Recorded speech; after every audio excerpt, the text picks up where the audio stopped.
भारत गौरव आचार्य श्री पुलक सागर जी गुरुदेव के प्रवचन और लेटेस्ट धार्मिक भजन व कार्यक्रम निशुल्क देखने व सुनने के लिए हमारे YouTube चैनल जीन शरणम मीडिया को आज ही सब्सक्राइब करें और सबसे पहले देखने के लिए बेल आइकन पर क्लिक जरूर करें। जिंदगी जिंदा दिली का नाम है, मुर्दा दिल क्या खाक जिया करते हैं। ओम नमः सिद्धेभ्यः।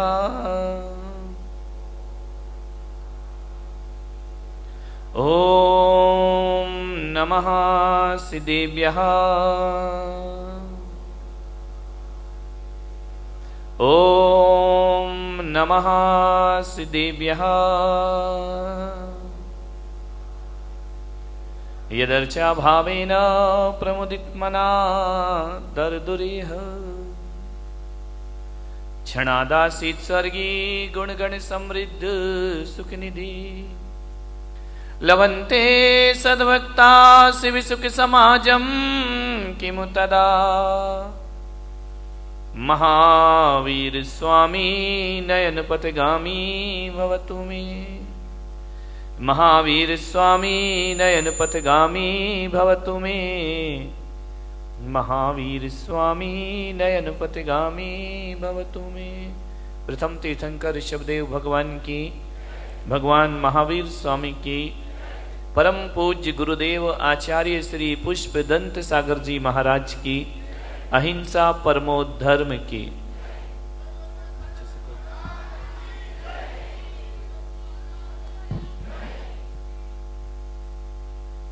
प्यारी प्यारी भव्य आत्मा,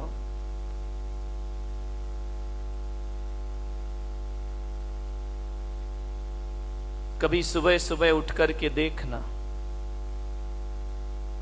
ब्रह्म मुहूर्त में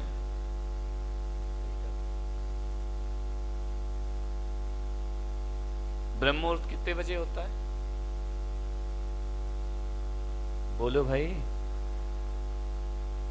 4 बजे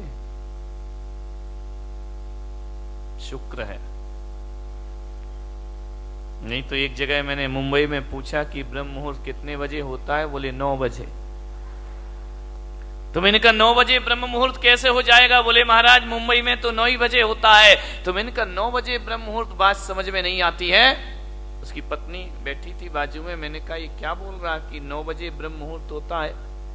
पत्नी ने कहा महाराज आज तक मैं नहीं समझा पाई इनको कि ब्रह्म मुहूर्त कब होता है। बोले तू क्या समझाएगी, मुझे तो महाराज ने समझा दिया, मैंने आपका प्रवचन सुना है। तो मैंने कहा ये कैसा प्रवचन है कि 9 बजे ब्रह्म मुहूर्त होता है? बोले एक दिन आपने प्रवचन में कहा था कि जब जागो तब सवेरा, इसलिए मैं 9 बजे जगता हूं, मेरा ब्रह्म मुहूर्त तो 9 बजे होता है। ध्यान रख, सही नहीं है मान्यवर। ब्रह्म मुहूर्त में कभी उठ करके देखना।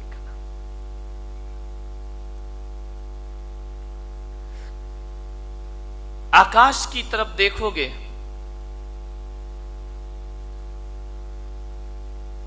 सुबह भी आकाश की लालिमा होती है और सांझ भी आकाश की लालिमा होती है। जब सूरज उगता है तो भी आकाश लाल हो जाता है और जब सूरज डूबता है तो भी आकाश लाल हो जाया करता है। सुबह प्रातः काल पक्षियों का कलरव सुनाई देता है तो सांझ भी कलरव सुनाई देता है।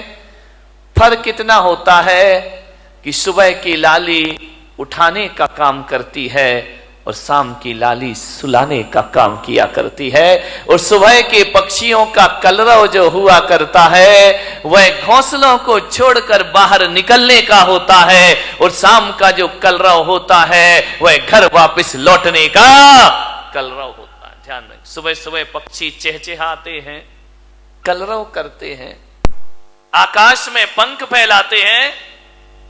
ऐसा लगता है सुबह सुबह उन्हें देखो कि जैसे बड़े महोत्सव में शामिल होने के लिए जा रहे हो।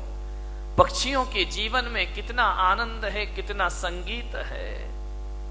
पक्षियों के जीवन में प्रातः काल इतना आनंद हुआ करता है, घोंसले से देखता है आकाश में सूरज आया उषा काल में पंख फैलाकर आकाश में उड़ जाया करता है, मुक्त आकाश का आनंद लिया करता है। कभी देखना जब हवा का झोंका आता है तो एक वृक्ष कितनी मस्ती में झूमा करता है, कितने आनंद में आनंदित हुआ करता है। देखना कभी जिंदगी में विचार करना, नारियल का पेड़ अपनी मस्ती में झूमा करता है और गुलाब का पौधा अपनी मस्ती में झूम। कितना आनंद है इन वृक्षों में, इन पेड़ पौधों में। कभी देखना पहाड़ से गिरते हुए झरने को, उसके पानी में संगीत है, एक गीत है, एक सुर है। बड़े संगीत के साथ पानी झरना बनकर के धरती पर गिरा करता है, बड़ा आनंद है।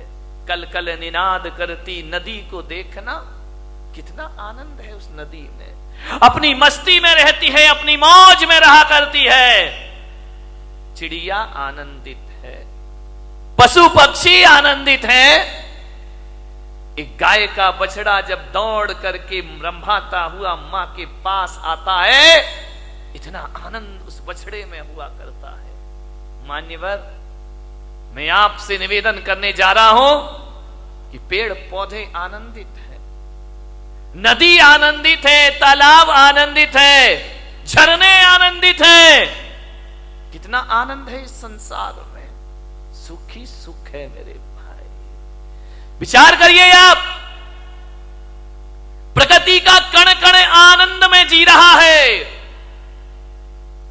आसमान आनंदित है, जब रात होती है ना तो हजारों सितारों को आसमान लेकर धरती पर अपना सौंदर्य का रूप दिखाया करता है।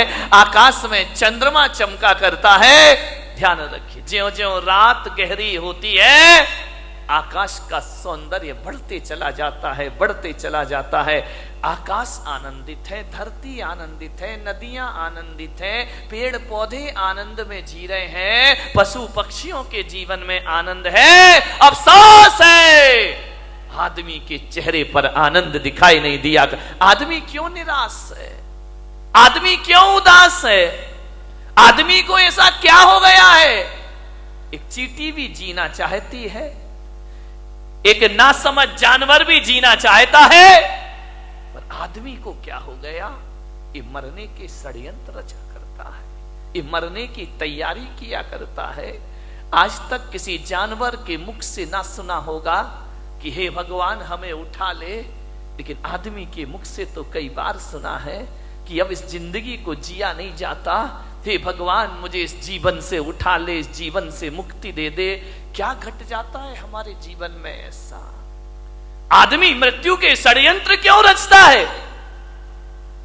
ये आदमी अपनी ही हत्या करने के लिए तैयार क्यों है? मान्यवर, अपने ही जीवन से लाचार हो गया ये इंसान, अपने आप का दुश्मन बन गया। अभी तो ये सुना था कि दूसरे दुश्मन हुआ करते हैं, हम ही अपनी जिंदगी के दुश्मन खुद बन करके तैयार हो गए हैं। आपने जीवन से अपने आप को खतरा हो गया। कभी आपने सुना किसी भैंस ने आत्महत्या की हो? सुना? कभी विचार किया है? कभी आपको अखबार में पढ़ने को मिला है कि आज एक भैंस ने गुस्से में आके आत्महत्या कर ली है? कोई जानवर आत्महत्या नहीं करता है। किसी भी जानवर को समय से पहले मौत को बुलाते हुए आपने ना देखा होगा। कोई देवता समय से पहले मरने का नहीं सोचा करते हैं। नार की सोच भी ले तो मर नहीं सकते हैं। आदमी को क्या हो जाता है कि क्यों जीवन से हार गया? थोड़ी सी प्रतिकूलताएं आई और आदमी जिंदगी से हार जाता है। नहीं मेरे, समस्याएं किसके जीवन में नहीं होती हैं?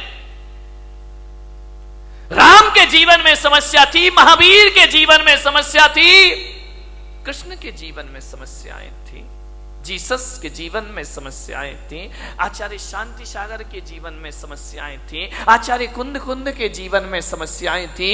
समस्याएं किसके जीवन में नहीं होती हैं? ऐसा कोई है?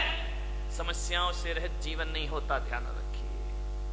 और हकीकत में देखा जाए तो समस्याओं का नाम ही जिंदगी हुआ करता है। आसानी से जिंदगी मिल जाए तो जीने का मजा खत्म हो जाएगा। एक बात बताइए, यदि समस्याएं नहीं हो तो फिर जीने का मजा क्या है? जिंदगी जिंदा दिली का नाम है, मुर्दा दिल क्या खाक जिया करते हैं। ध्यान रखिए, जिंदा दिल बनिए। मान्यवर, दुख इस बात का नहीं है कि आदमी मर जाता है, दुख तो इस बात का है कि जिंदा रहकर भी आदमी जिंदा नहीं रह पाता है। वह मरा मरा सा जीवन जीता है, वह मरे हुए सी जिंदगी जिया करता है। विश्वास पैदा करो अपने आप पर।